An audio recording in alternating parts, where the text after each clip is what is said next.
Okay, so let's jump right in. When most of us think about the Beatitudes from the Sermon on the Mount, we see them as, a list of virtues we're supposed to aim for. But what if that's not really the point? Today, we're going to unpack them in a different way, not as a set of rules, but as a kind of roadmap for a heart that's undergoing a really profound change. So that brings us to the big question. Is this whole thing just a spiritual to-do list? Be meek? Check. Be merciful? Check. I think we've all tried that, and it usually leads to a lot of frustration. Because, let's be honest, you can't just wake up one morning and decide to be perfectly merciful and expect it to stick.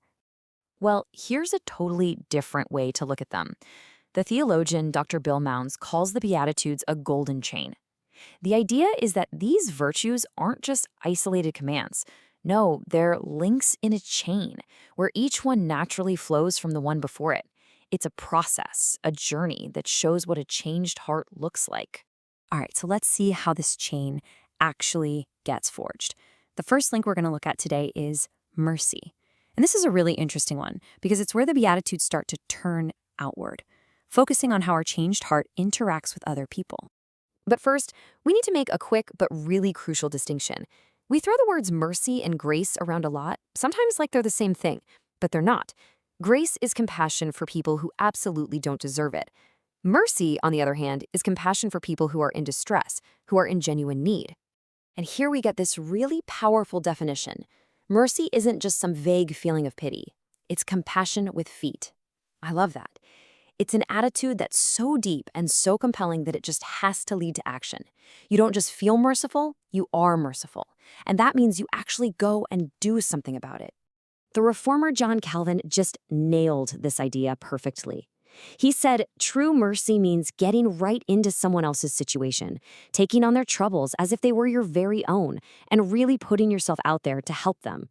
It's this radical, active kind of empathy. But, okay, how do you actually do that, especially with people who are, difficult? Dr. Mounce gives this fantastic mental exercise. First, try to see the person not for who they are right now, but for who they could be without the influence of sin in their life. And second, try to see that sin not as who they are, but as a foreign object, like an aggressive force that's latched onto them. This little shift can create just enough space for compassion to grow. Now, this idea of active mercy leads us to probably the most challenging part of this whole teaching. Blessed are the merciful, for they will be shown mercy. On the surface, it sounds like a simple transaction, but it's kind of a riddle. So is it just a transaction? Dr. Mounce has this great analogy. Is it like a divine soda machine? We put a dollar of a merciful act into the slot, push the button, and then we expect God to dispense a can of mercy right back to us? Is it really that quid pro quo? The answer is a resounding no. And this is the absolute key to understanding it. The big misconception is that we show mercy in order to get mercy from God. But the reality is transformational. We show mercy because we have already received God's mercy. It's a result, not a cause. You see, here's the bottom line. Changed people live changed lives.